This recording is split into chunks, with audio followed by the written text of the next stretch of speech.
Right, hello friends, it's Phil.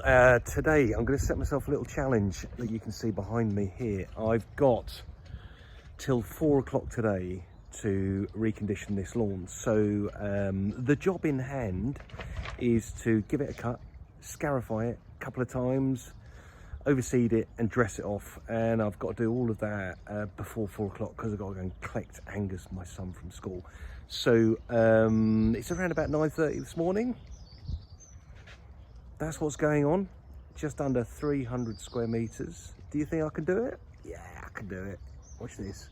So in the van, the trusty van, yes, the van with the grass on the bonnet. There's a story behind that actually. Back in 2006-07, financial crisis, for whatever reason, decided to stick that on the front of the vans. I don't know why, but anyway, I do know why.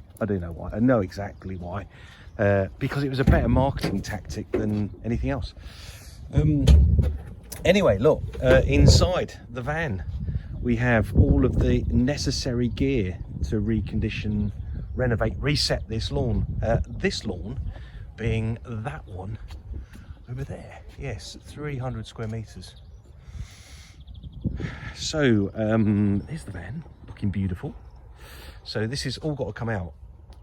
That's all of the compost shifted. I'm just using this Westland multi-purpose compost with John Innes. Don't know what that means, but it does have a sort of a looseness in the dressing. But keep in mind, like I said earlier, this is bone dry, and the benefit of bone dry is it's really good for dressing that, which kind of looks all right from here, doesn't it?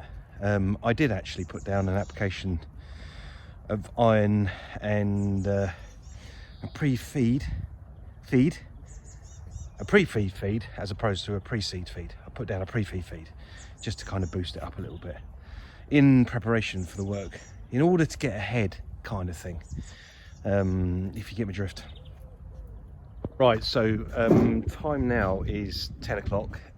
All the gear is actually now out of the van, and it's at this point that I ponder what to do first. Just very, very briefly, I kind of just like, what should I do first? The one thing that I will do first is I'm just going to wander around the lawn and just check for any debris that might have come down last night. Keep in mind I was here yesterday, so I cleared a load of branches and stuff, but the branches still fall because it's kind of like early spring. So I'm going to clear the branches off the lawn, make sure that they don't damage the hater, because the hater is beautiful and needs looking after, obviously.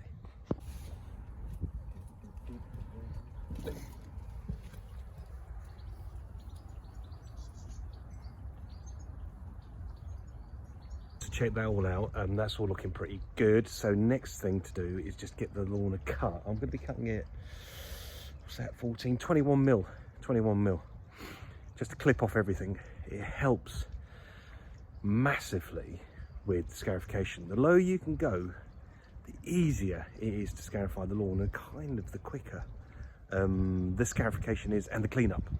Keep in mind, I'm quite precious about cleaning up. Right, so let's give it a cut and see how long that takes actually.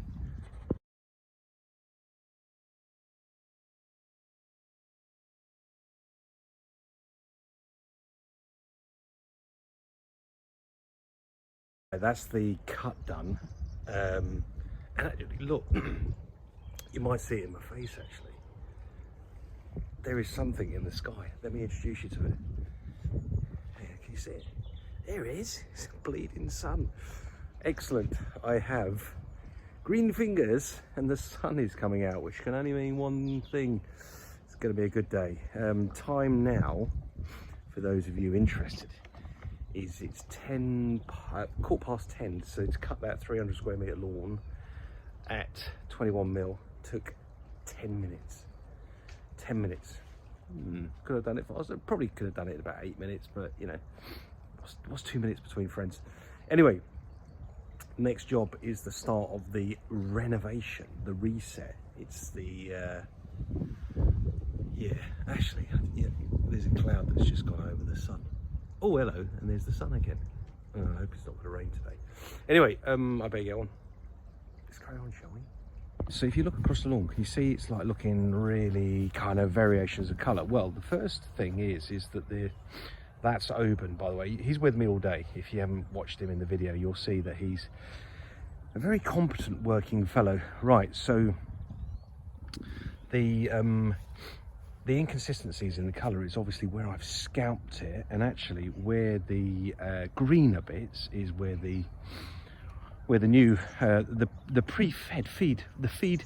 the fed lawn is actually growing quite heavily, quite happily, with a bit of magnesium and calcium in that feed's got, by the way. So it's looking a bit patchy where it's been scalped, and that tells me one thing: the lawn has pockets of quite unevenness, little crowns everywhere. Where the yellow bits are is where the crowns are, and maybe I should have rolled it. No, it wasn't part of the job, but it would have had to have been rolled last year, really. Over here, this is the only bit that I'm surprised by. I put down an application of iron just to control the moss, and actually there's a little bit more moss in here than I thought there was going to be. Around this flank, around this English laurel, there's a little bit of moss from the shadow, but we'll whip that out today. Anyway, I better get on with it. Yes, so it's at this point that I actually go into kind of like scarification mode, because it's kind of one of the slowest tasks on a lawn that you can do, really. In terms of like, scarification is the easy bit, the tidying up is the harder bit. So it takes a while. So you got to go in. You got to go in deep. There's no point in half scarifying a lawn. You have to go deep, very deep. So 300 square meters of lawn. If I clear this in the next hour and a half / 2 hours, forward slash, that would be a good thing to do. Oh, actually, I've got to show you something over here. So it's some sort of, what's this, a Scots pine, maybe? Someone can tell me. And it sheds a load of pine needles, as you can see over here. I've raked up the pine needles, and I'm going to seed under here. I reckon because it's a pine, I can get the grass to grow relatively successfully under here. Looking after it, it's going to be a bit more of a challenge, but it's not too bad considering. But it obviously gets a fair bit of sunlight. Just. And over there's a very large park, by the way. Anyway, better crack on.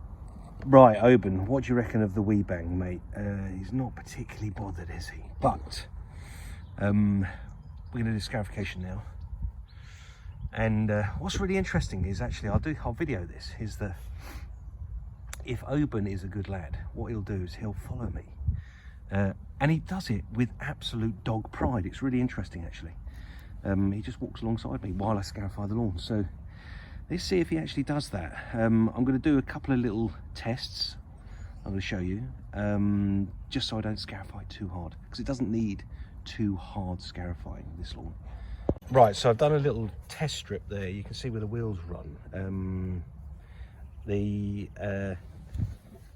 Not really doing an awful lot, so we're going to just adjust this a little bit, take it down maybe 10 mil, and see if we can start lifting and creating some space for some new seed.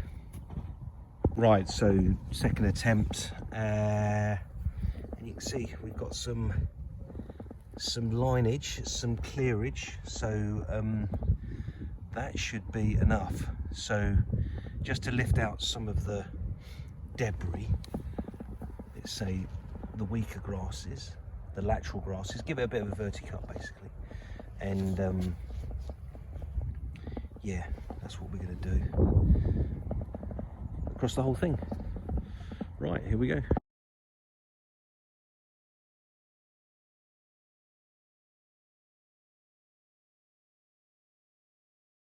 So that's the we're scarified. We're done. 300 square meters, 308 square meters done.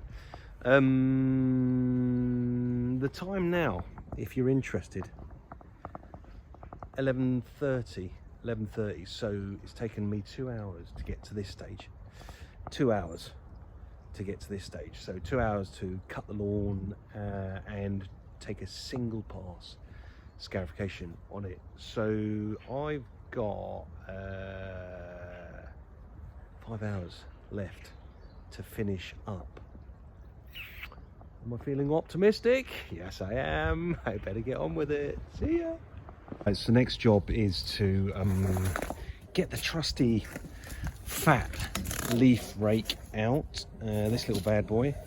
I've only found that you can buy these online. Very, very difficult to buy in a garden centre, but they are perfect for doing this task of just grabbing the grass. So that's going to be the next task. I reckon it will take 20 minutes. Get on with it. It will.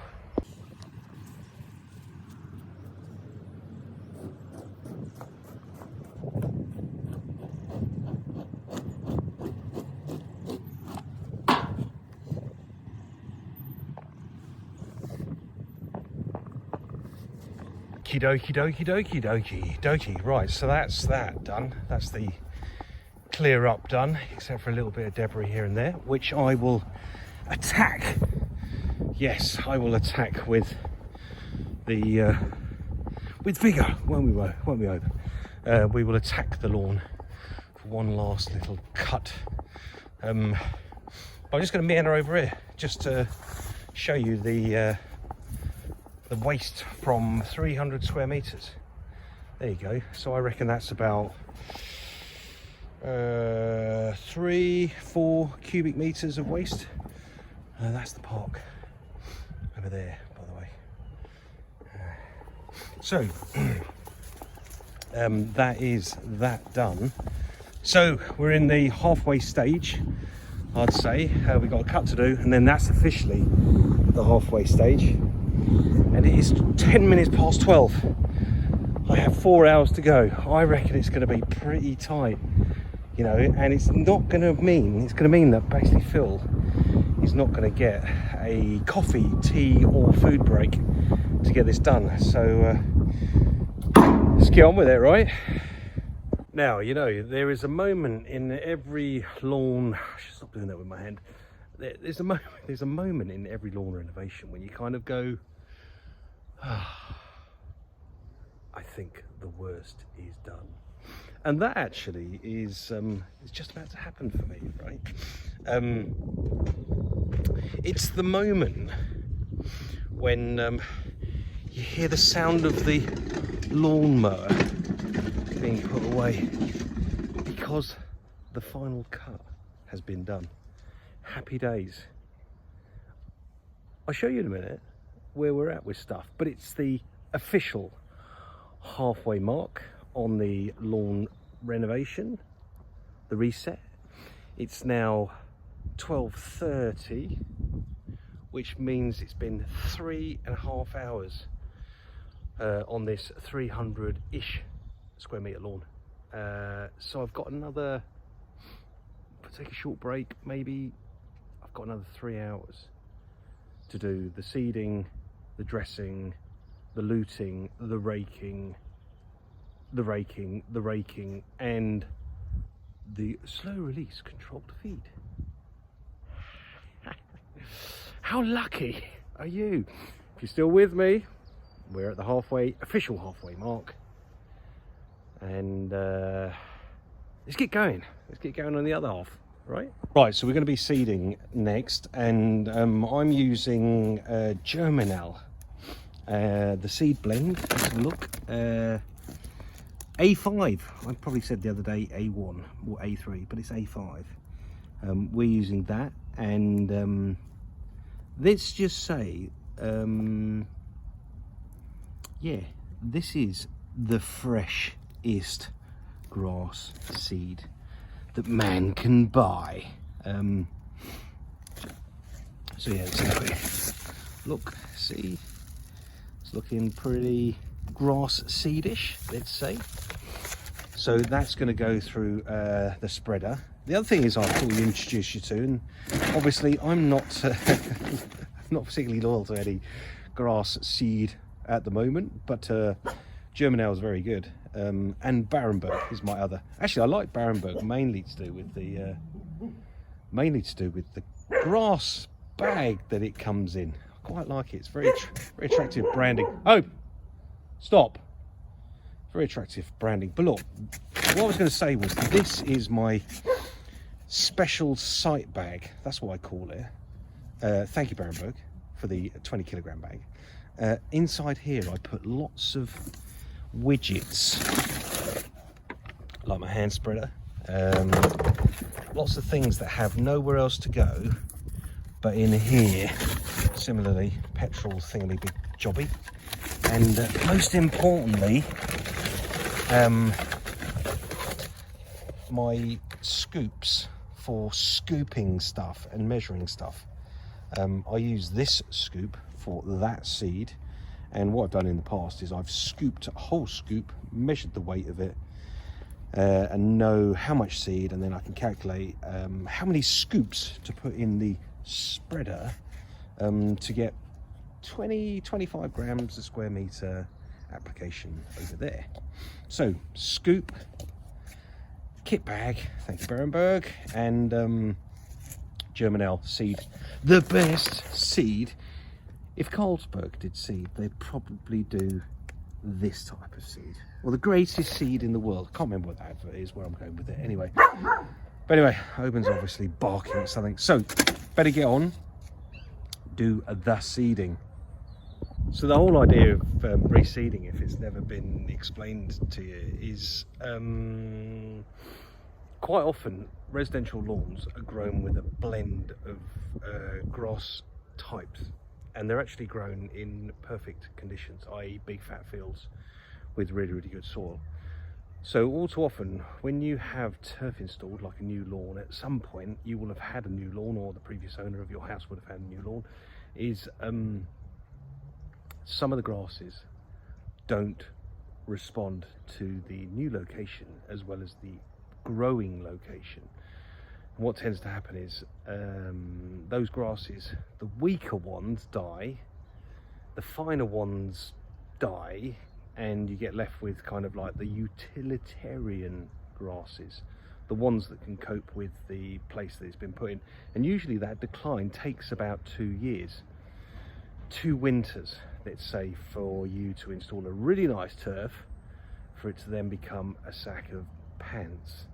And the opportunity when it becomes a sack of pants is to reseed it with a grass type that is much more suited to your location.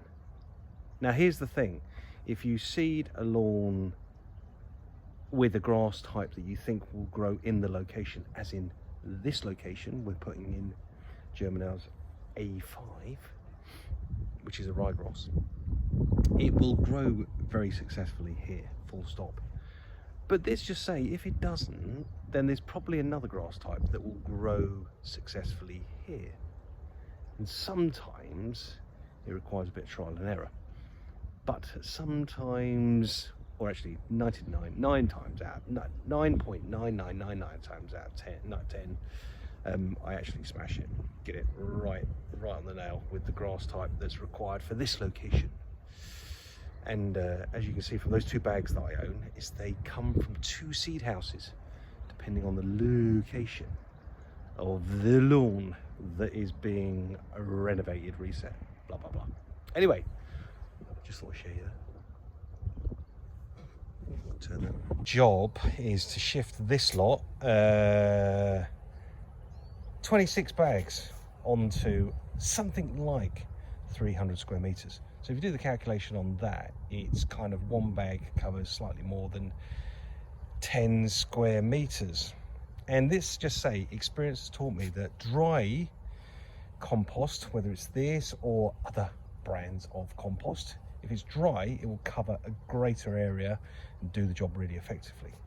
if it's wet, and if that's wet, the lawn, then the coverage is less. So to do this in perfect conditions, you want, as I've got today, dry, drafty, windy, which gets the lawn to dry out nicely, and then the bags are dry because I go to somewhere where I know the bags are stored safely under plastic before they're put on for retail. So let's crack on with it, shall we?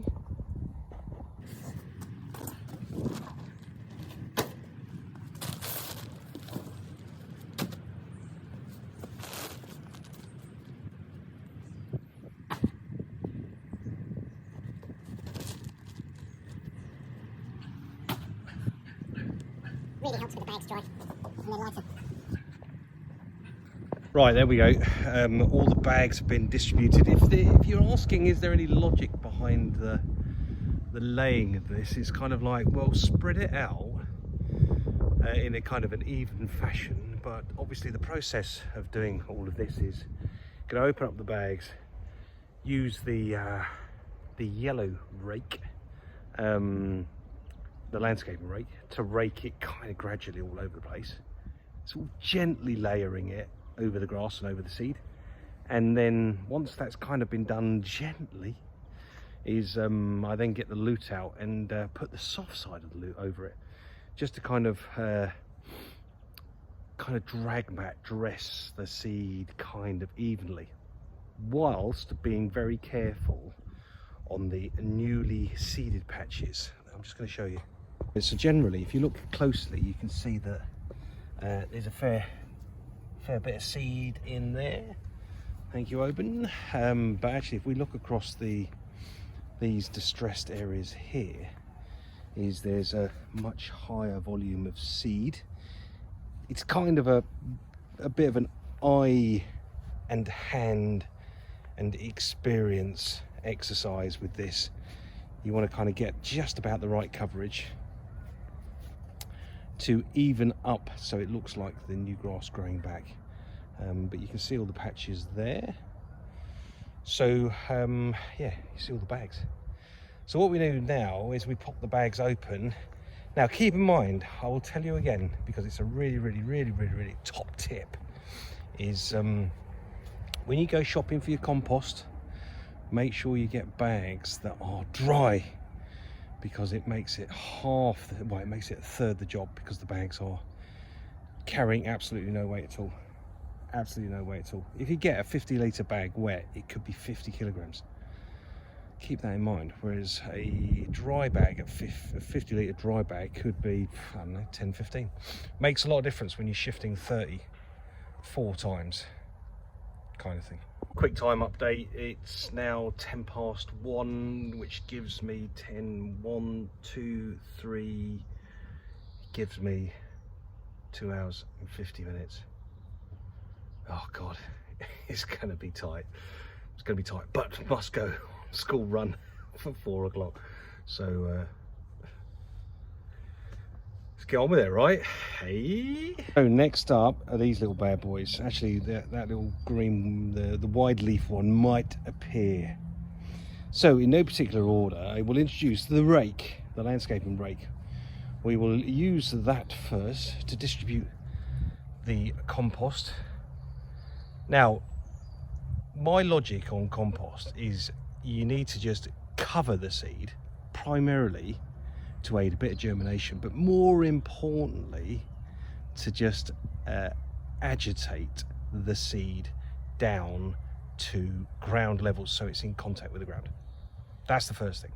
The second thing is it's really highly essential for deterring the ground feeding birds, of which all you have to do is just dress it off lightly, and the ground feeders, stupid as they are, they just won't be able to see the seed.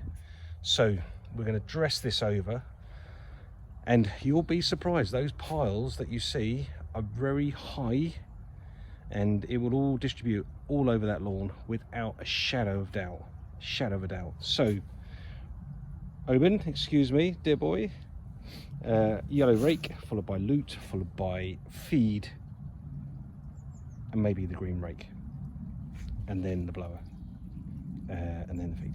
Right, anyway, better put this back in the van. Nearly forgot to only nearly forgot to show you the raking technique. Yes, it's actually quite cunning. So if you see behind here, it's already spreading, isn't it? Surprisingly, and it's spreading to a depth that is very considered and actually just enough. Experience tells me you can put more on, sure, but let's say with all the preparation that's been gone into this lawn, i.e. the order of proceedings, things are going to go pretty well. They always do. And if you're not sure how well they go, just check out my website. Enough of that self-promotion stuff. This is all about you guys. So I'm just going to flip the camera and then just video a little bit of me raking that bad stuff around.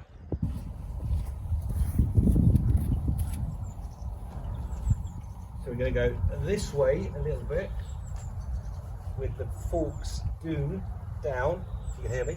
And then what we do is flip it the other way and then just drift it all the way. 2 o'clock, and I think Oben's finally decided that he's tired. He's tired. He fancies a bit of a rest. Right, so where are we? So this raking technique class 1 has been completed. So what I've got here is the kind of compost roughly distributed, and in some cases there are piles of it, and other places it's thin. So this is effective for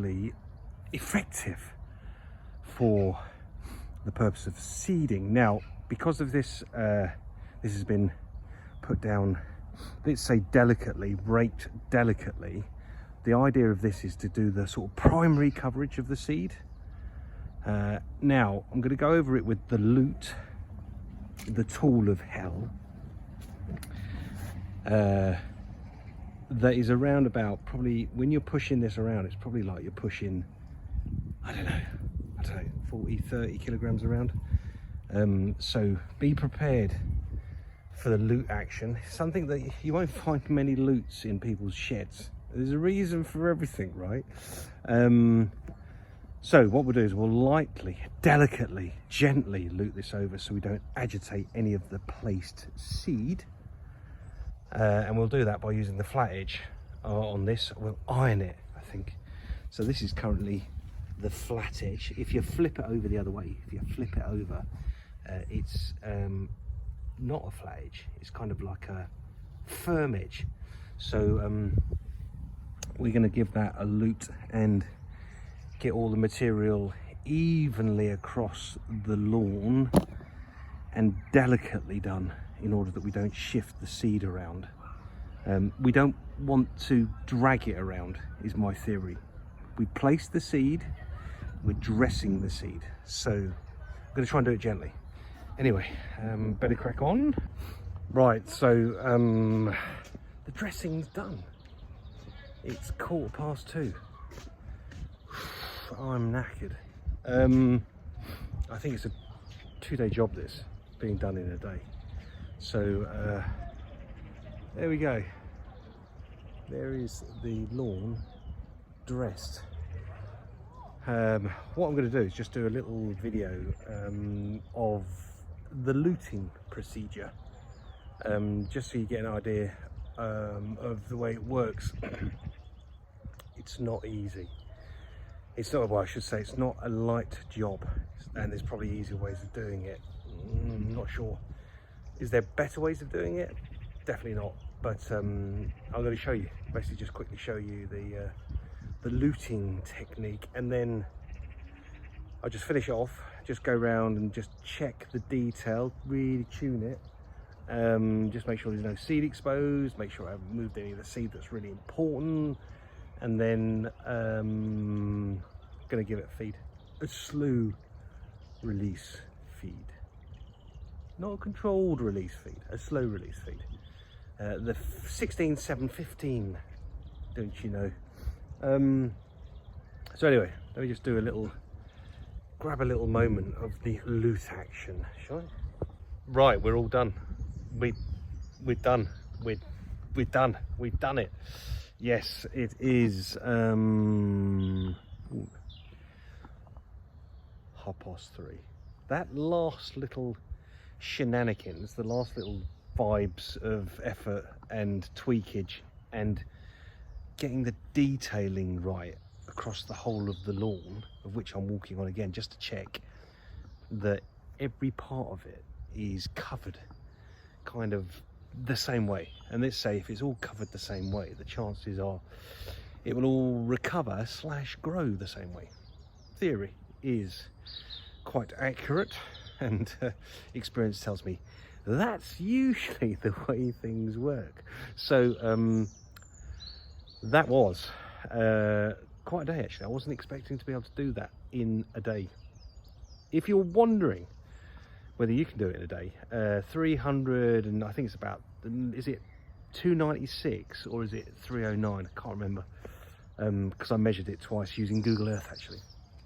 But I've measured it around about 300 square meters. So 300 square meters, full renovation, less the double cut that it had yesterday. Because I pre-fed the pre-seed, pre-feeder kind of thing.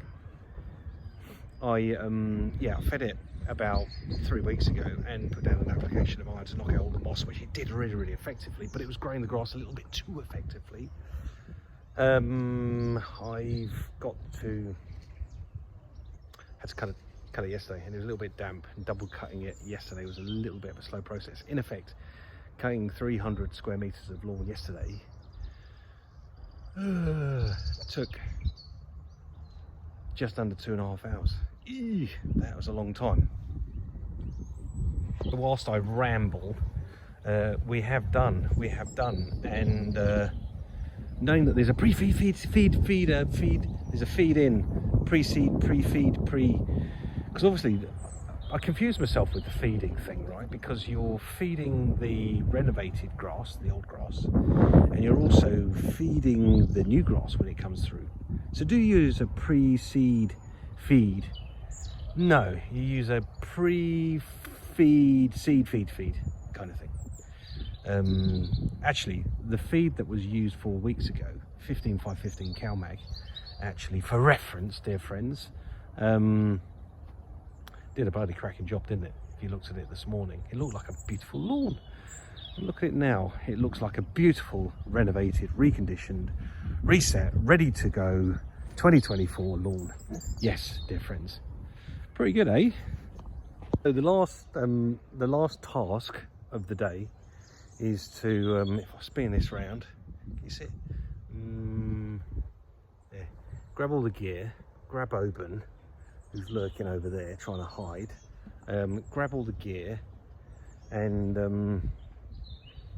get in the van, try not to forget anything so I don't have to come back again, go and get a coffee as a reward because I like my coffee, and maybe even go and get a snack because I didn't have any breakfast today, and I can't believe it's like 3:30. It feels like I've only just got out of bed. God. Only just got out of bed again. Anyway, all good. So I'm going to clean up, put the gear in the van, and happy days. We've done it. Woo! I actually forgot to tell you the last job. So we're doing this video in order. Everest, I think, don't know, it was a company that was around 12 years ago that Scott's sold the business to, I think, which then became ICL, maybe, I think. I don't know. Anyway, that's all trade mumbo jumbo. Anyway, so what we've done here is we've set the gate to 7, which is obviously the hopper size. So we've set that to 7, and on this side we've set it to J.5. Yes, and we're going to put in this gear onto that there. So we're going to feed the lawn. and that will be the last task done. Then we're going to clean up, and then we're going to put it all in the van, and then we're going to go and get a coffee. There is something up in the sky. I don't recognise what it is. It is the sun. It has arrived. It has arrived. For a little brief interlude. So we're done. We're done. It's 3:40 Friday. Just in time for a coffee and then the school run. That's a pretty solid day. I haven't stopped all day from about 9 o'clock. 9, 10, 11, 12, 1, 2, 3, let's call it 6, 7 hours if we're going to be friendly. So if you've got a spare 7 hours, all the gear and the energy to do it, you can recondition, refurb, reset your lawn in a day. But if I was you, hello son, if I was you, I'd get someone else to help you, and then it's only a 4-hour day, which is kind of a bit of Saturday fun, really, isn't it? Anyway, that looks like the ambulance helicopter is arriving. That is not a good sign, is it? Anyway, so the lawn's been fed, it's been reset, reconditioned, cut 4 times, scarified twice, pre-fed, post-fear fed, seeded, dressed, and it's ready for the spring. Happy days. God, I'm knackered. A bit, but not much. A little bit, just a tiny little bit. But the sun's in the sky, which makes me feel bodacious. Anyway, look, thanks for watching. If you've got this far and you haven't hit like yet, and you haven't commented yet, and you haven't subscribed yet, then do all of the above, because apparently it's a rewarding experience for me to do more of this sort of stuff. Smaller, bigger, better, worster. That's what I'll probably try and do. I've actually got this really crazy idea as well that I will tell you about in the next video. Anyway, adios, take care, bye, see ya. Right, Alan, the lawn is complete. So the process over the last 2 days, or actually over the last 5 weeks-ish, is it 5 weeks, 4 weeks, 3 weeks? So pre-seed feed, plus an application of iron. The lawn actually looked quite nice this morning, and it will look very nice in the future. But so it's pre-fed, iron to knock out the moss, double scarified, cut twice to get it down to a really short length, and then I overseeded with Germinal A5, which is a very nice ryegrass, which should work really well in this garden, and then I dressed it off with a standard compost, or standard premium compost, and then I fed it again, and I fed it with a slow release feed. So basically what we've got in the lawn now is we've got a feed supporting the recovery of the old grass, which has been renovated, and then we've got a pre-seed feed which helps the new grass as it germinates. So with a bit of rain, which obviously Yorkshire will gift us with very soon, the grass will start growing, and it will grow relatively kind of inconsistently at first, but then when the new grass comes through and a bit of temperature comes, it will ramp up. It will ramp up its growth. So hopefully you had a good holiday. If you've got any questions, please do ask, and if there's any issues with the lawn, please do share. I'll drop you some information about the lawn food program, which is all about helping grow this lawn successfully, particularly in its first year and beyond. Anyway, that's all for now. I'll catch you soon.